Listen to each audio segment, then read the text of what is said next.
I am Dr. Shimon de Valencia, the Merry Mystic. Join me as together we walk the path that is our shared bliss. If we are to look at the life mystical and examine its purpose, then what we are faced with is a fundamental question. That is, what's the goal? What is the purpose of living the life mystical? And to answer this question depends upon your starting point. If you follow a salvationary path, then the answer is really quite simple. You follow the rules of your tradition, and in the end you will be rewarded as per the instruction booklet. Do A, get result A1. Do B, get result of B1. Don't do this, then you will get the alternate solution regardless of how good or bad you actually are. Because goodness is defined by obedience to the dictates of tradition. And this has been a defining feature of Western spirituality, at least for the last 1,500 years, and is very much tied to a particular interpretation of Judeo-Christian theology and scripture. If we follow dharmic traditions, and in this I would suggest that mystical paganism forms firmly within a dharmic tradition. That is, that there is a path and that we walk that path. And that spiritual teachings allow us to walk to that path. That there is a goal. And the goal is, by necessity, freedom from having to walk the path.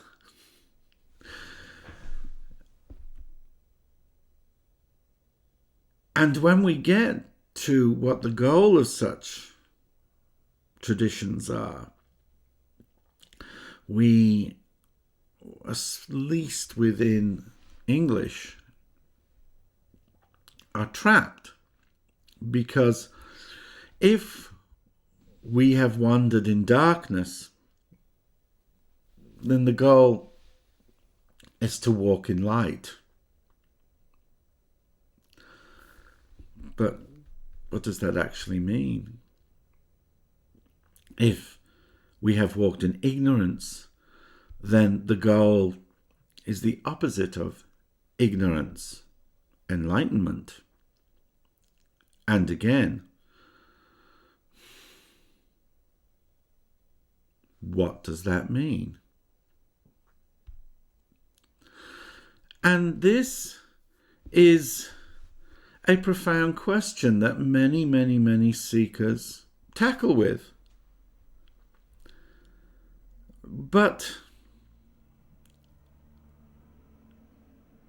is the question of what is enlightenment the right question? What enlightenment is has become very compartmentalized and defined. It's been corralled, made safe. Enlightenment is transcendence. Transcendence over what? Enlightenment is awakening to our cosmic nature. That's nice. But what does that mean? And the problem that we have in this process is the very process by which we come to understanding. Certainly, if one engages with tantric teachings, we are taught, especially when we move into Dzogchen and Mahamudra, but especially Dzogchen, is that we understand that the concept of enlightenment is a useful tool to motivate people to practice. That we make stories around what enlightenment is and what enlightened beings are, and that through faith in these beings we will achieve liberation, or at the very least release into some intermediate state whereby we can perfect ourselves and escape the round of rebirth and the uncertainties that that cycle brings. But again, it does not say what enlightenment actually is. And in this, I do lean more towards that the problem is the question.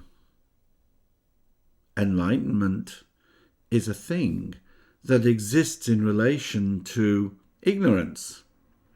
Thus, the only way to define enlightenment is to look at ignorance and say what it is not, to find its equal and opposite. If we do that, then we're caught in the game of this and that. And for those of us who walk what some call Gnostic paths or Tantric paths, that is the most important thing we can do, is to recognize that the very nature of enlightenment is tied to its opposite, and thus enlightenment of itself isn't enlightenment. That the very fact you can talk about it means you don't have it.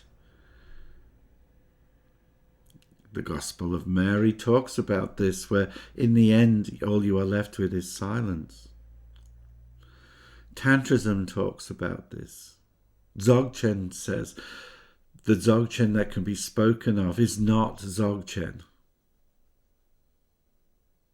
And so what we're left with is, what is this thing? It's important. It is the most profound sacrament of the Dharmic paths. And for those who walk a life mystical, that the very nature of the spiritual path is about the art of transformation. But if the goal is illusory, then why should we walk it? Except as an act of supreme self-pleasuring in a spiritual context. There are those, like Thaddeus Golas, who argue that enlightenment is any experience of expanding our consciousness beyond its present limits. We could also say that perfect enlightenment is realizing that we have no limits at all, and that the entire universe is alive. In many ways, this is an encapsulation of the Hermetic path to spirituality, that God, the universe, is a circle whose circumference is nowhere and whose center is everywhere. And that is a valid path. You have Ram Dass, who argue you may have expected that enlightenment would come zap, instantaneous and permanent. This is unlikely. After the first aha experience, it can be thought of as the thinning of a layer of clouds. And in this, Ram Dass is possibly getting closer to the truth. The aha, whether you want to call it Satori, revelation, whatever you want, the initiatory experience, that in essence is part of a process, and the process is the removing of the obfuscation through which our true nature is hidden from us as much as from anyone else around us.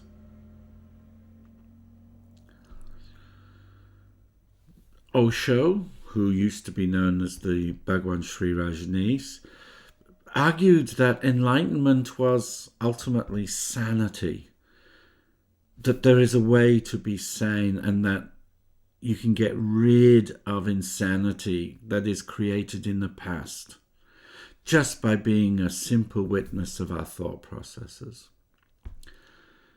It's simply sitting silently, witnessing the thoughts passing before you, just witnessing, not interfering, not judging, because the moment you judge, you've lost the pure witness. The moment you say, this is good, this is bad, you've already jumped onto the thought process. It takes time to create a gap between the witness and the mind. Once the gap is there, you're in for a surprise that you're not the mind and that you are in truth a witness, a watcher. And that this process of watching is the alchemy of spirituality, because as you become more and more deeply rooted in witnessing, thoughts start disappearing. You are, but the mind is empty. That's the moment of enlightenment. That is the moment that you become for the first time an unconditioned, sane, really free human being. And in many ways, this is one of the better explanations of what enlightenment truly means. That is enlightenment within what is sometimes referred to as the Manakaya, that is the physical body that we live within. If we enter into the Sambhogakaya, our desire bodies, our mystical bodies, then they operate under very different rules and have a different spirituality. And that is a talk for another universe and another audience. So, if this process of witnessing is essential to the process of enlightenment, that is becoming truly sane, revealing the sanity that lives within us already, then how we do this has to be equal to our ability. The most common technique used is breath meditation, whereby you observe the breath and you will slowly stop getting into discursive reasoning, and from that you achieve peace. With that peace, then we become open. With that openness becomes the possibility of revelation and enlightenment.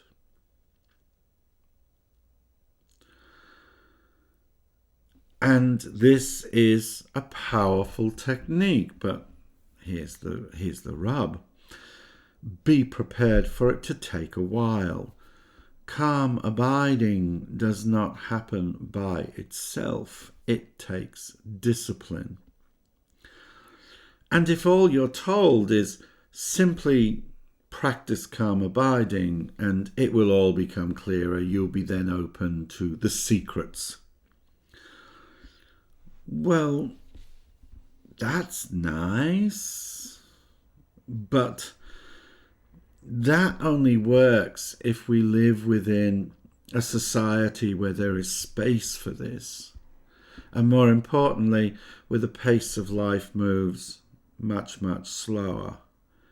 And where we do these practices so that we can prove we are worthy of receiving the gift from another person who acts as a gatekeeper. There are both pluses and downsides to the guru paradigm. It is possible for us to turbocharge this process in the Hatha Yoga teachings of both the Tibetan and the Zhangzhung lineage. This is the Buddha traditions that come from India and the Buddha traditions that come from Central Asia. That by having an object in the front of us, usually this is a letter R with rainbow lights around it, or it can be just white space with rainbow light around it. It could be a swastika, it could be a dot. But what we do in that process then is we focus upon the dot. We sit there slack-jawed and we focus upon the dot to the point where there is only this dot. And as we do this, our perception begins to change. The things we have built up fall away. The masks that we have put on crumble into dust, whilst we simply focus upon the dot, swastika, the yabyum, the yungdung, the rainbow circle, whatever it is that you're using as your focus.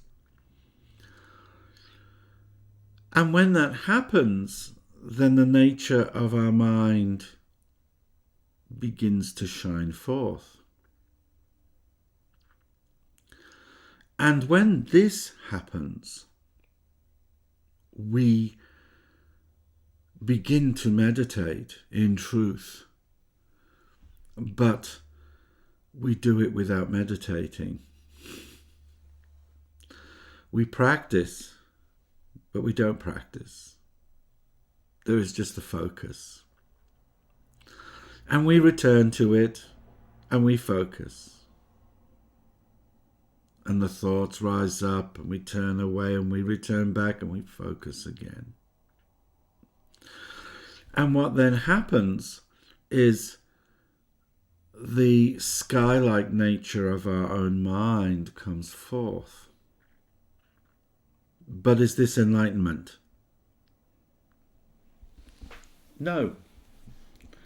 It is beyond enlightenment. And in this,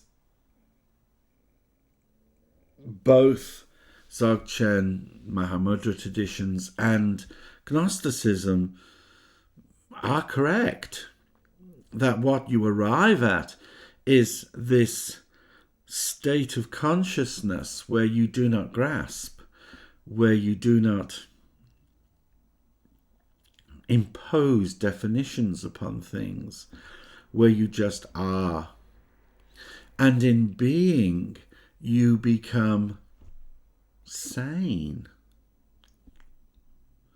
You act without leaving a stain.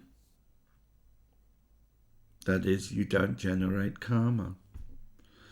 And when you come to die, you die in the state of openness and thus emerge totally naked in the next bardo, pure and a body of light.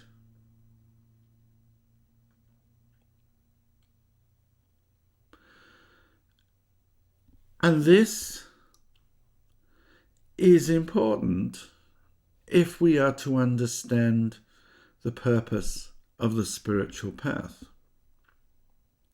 If we seek release, if we seek sanity, then that must be the underpinning of our journey. If this is beyond us, that is, that we don't see it as having importance, then what is the importance of the spiritual life? What is the importance of living the life mystical? And this isn't just some intellectual exercise, it is an important part of the path. The form that your mysticism takes is defined by the nature of the path that you walk. And that is as much defined by the goal or lack thereof as it is by the methodologies of the path that you walk. Chogyam Trungpa famously said that Tantra is the path without a goal. At some point, we must give up the concept of enlightenment and of the goal itself to embrace constant, eternal transformation, eternal revelation, without grasping, without conjecture. And this underpins the nature of our spiritual path. For each of us, that will be different. And this is the difference between a dharmic or mystical path and a religious path, between spirituality and religion. Religion has a goal. It is defined, it is limited. You succeed within the parameters of that faith. And for many, this is important. This is as valid a spiritual path as anything else, and is not to be denigrated. But for those who walk a spiritual path, the path of openness, the path of spirituality without reference, that is, that I love all beings, gods, demons, humans, animals, plants, because my nature is love, with no thought of reward, because love is its own reward, then that is a spiritual path. But if we have not revealed our own natures to ourselves, if we have not stood naked in our own awareness, that is uncontrived, without grasping, without defining, then we can only then be said to have begun the process of becoming enlightened. And of course, the downside of this is, as well as its treasure, is that once you're enlightened, you no longer think of yourself as being enlightened, because there is no enlightenment. You see all beings as containing this nature. And this leads us to the opening verses of the Isha Upanishad, which says all things living and unliving, all things animate and inanimate are filled with the divine. Everything is God. Everything is divinity. Everything is Buddha mind. And the only path is the path that leads you to that realization. And that path requires you to go within. And this brings us back to the living the life mystical. Whether it's the Gnostic Gospels, the Sutras, the Upanishads, or the deeper teachings of the Havamal, what we are required to do is to be, is to look within, to know ourselves, to come to know the all, and to see that there is no separation. And thus we free the light within us, the light of understanding, the light of our naked awareness, so that it shines free into the cosmos, being a light in the darkness. And as we shine in the darkness, we shine with other beings as they also have come, do come, and will come into an estate of open awareness. And so we transform the universe. Save ourselves, save the universe. And in doing this, we have to limit ourselves. The famous text by Garab Dorje, the 3 words that liberate upon hearing, are simple. Choose, practice, perfect. Choose a path.